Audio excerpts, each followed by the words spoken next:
Hello friends, a very good morning to all of you. I am Yashavant Kanetkar and today we are going to see how to handle dissimilar data using arrays. Let's begin with a program to understand this concept. Suppose we have such data to store in memory, maybe names of each employee, then ages, similarly salaries. For simplicity, we are taking name as a single character. In reality, we will have to see how multiple character name can be incorporated. What is important here is that each item of information that you have here is known as a field. And a collection of such fields is known as a record. And a group of such records is known as a table. Fine? Fields, records and table. Now if we are to store such data in memory, let's see what options are available at our disposal. First could be use as many as 12 different variables, each holding one value. From where do we get 12? Well, there are 4 records in our data. And in each record, there is name, age and salary. So we may have N1, A1, S1 as first set of variables. Similarly, N2, A2, S2, N3, A3, S3 and N4, A4, S4. So totally 12 such variables can be used. But you'd soon reject it because that's not a scalable solution. Today we have only 3 fields and 4 records. Tomorrow it might be many more. In which case, number of variables will also have to be many more. So that's not scalable, hence we should reject it. Second possibility is that, well, create an array of name, age and salary. In an array, store A, 23 and 4000.5. In another array, store X, 27 and 5000.0. Similarly, third array for third record and fourth array for fourth record. This also will have to be rejected immediately. Why? Because name is a character, age is an integer and salary is a float. These 3 dissimilar entities cannot go in an array. Yes or no? Array, as we know, is nothing but a collection of similar elements. That similar is very important. Dissimilar elements can never go in an array. So that second possibility is also ruled out. That brings us to the third possibility, wherein we create an array of names, array of ages and array of salaries. That is indeed feasible because names are all similar, so they can go in an array.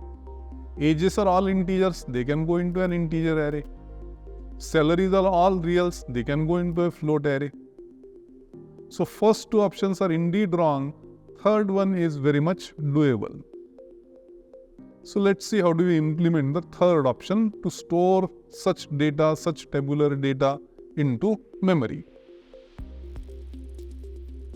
I'll have to do what? Within main, I'll have to create a character array having A, X, Y and Z as 4 records or 4 names. Followed of course with a \0 because char array we know always ends with a \0. Then create another array of integers storing the ages of 4 different employees and then float salary again having 4 salary values. The reason why we prefer these arrays is processing of an array is very efficient. If you have to go to every element of an array, we have to just iterate through that array using a loop. For example, in this case, if we have to print the records, all that we need to do is employ a loop which says for I equal to 0 to I less than equal to 3, I plus plus. Why less than equal to 3? Because totally there are 4 records, 0 to 3, 4 records. Each time through the loop, I can print out NI, AI and SI. N0, A0 and S0. That will print the first record. When I becomes 1, it becomes N1, A1, S1.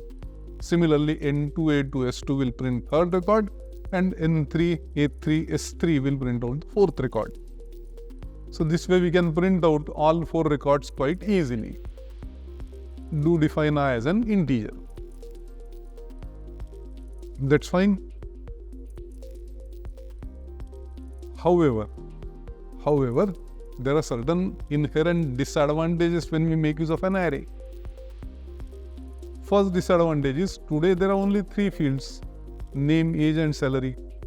Tomorrow in the record we may have sex of the employee, address of the employee, basic salary, gross salary, different allowances that the employee gets in salary, HRA, DA, CA, so on and so forth, income tax deduction. Means a record containing 30-35 fields for an employee is pretty common. And realize that for 3 fields we created 3 arrays. For 30 fields we will be required to create 30 arrays. And that, you will agree, will be quite cumbersome.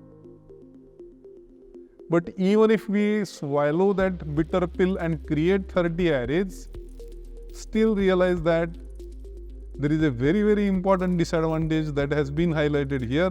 That is, the natural relationship that existed in the data, that stands completely destroyed. What do I mean by this? Well, look at the first array. If I ask you how is A related with X and how is X related with Y, answer is very simple. They are unrelated. They are names of different people. Similarly, 23 has got nothing to do with 27 and 27 has got nothing to do with 28. But we still clubbed them together because they were similar. You get my point? There is no natural relationship between 23, 27, 28 and 22. We forced that relationship because they were similar, and since an array can hold only similar entities, we had no other alternative but to get all these similar integers together. Natural relationship was really between name, age and salary. I can say that 23 is age of a person whose name is A and who draws 4,000.50 as monthly salary.